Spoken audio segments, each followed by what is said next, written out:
Yes, Doc. Uminom na siya ng gamot. She'll be fine, right? Pwede ba kayo magpunta dito bukas? Okay. I'll bring her there tomorrow for a checkup. Okay, thanks, Doc.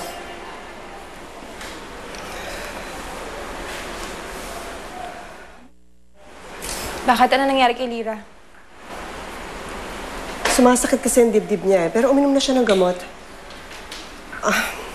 Iniwan muna namin siya dahil gusto niya raw mag-isa. Pero I think I better check her kasi baka hindi pa Uminom na nga ng gamot, diba, Mami? Eh, di okay na.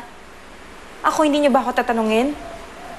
Hindi niyo ako tatanungin kung okay lang ako pagkatapos ako sugurin ni Aling Zenny? Ma'am! Ma'am, excuse me Nandiyan po. pa ba si Zenny? Eh, nasa labas pa po eh. Ayaw pa pong umalis. Sinusubukan talaga ako ng babae niyan. Sino na naman tinatawagan niyo, Mami?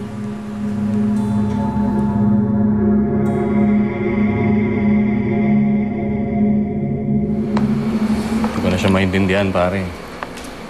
Hindi ko na siya makontrol. Basta halos walang araw na hindi na kami nag-aaway, nagsisigawan, nagsisinghalan. Alam mo, ganun na lang ng ganun palagi eh. Halos doon na umiikot yung buhay namin. Mahal mo pa ba siya?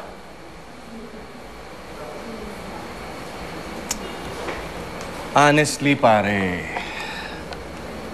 hindi ko na talaga maintindihan. Nawawala na yung pakiramdam.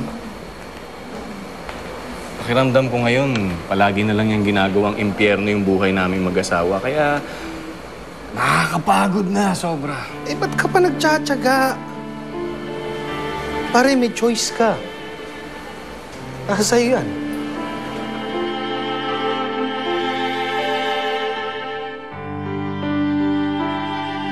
Hindi ako aalis, hindi kami aalis dito hanggat hindi ko kasama ang anak ko.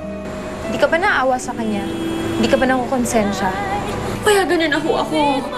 Kakausapin ko lang kung sandali si inay. Hindi ka aalis? Ano ba? Natiwan mo ako! Ina!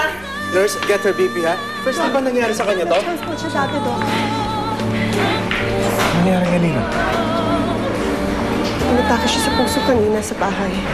Sabi sa kanya na hindi ako galit sa kanya. Hindi ako galit kahit na iniwan niya ako. Pakisabi sa kanya na mahal ko siya.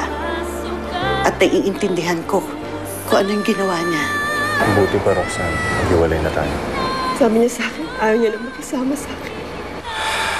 Hindi ko na kasi kaya yung mga pakikitungo sa akin ng mami mo, kaya naisipan ko na munang makipaghiwalay.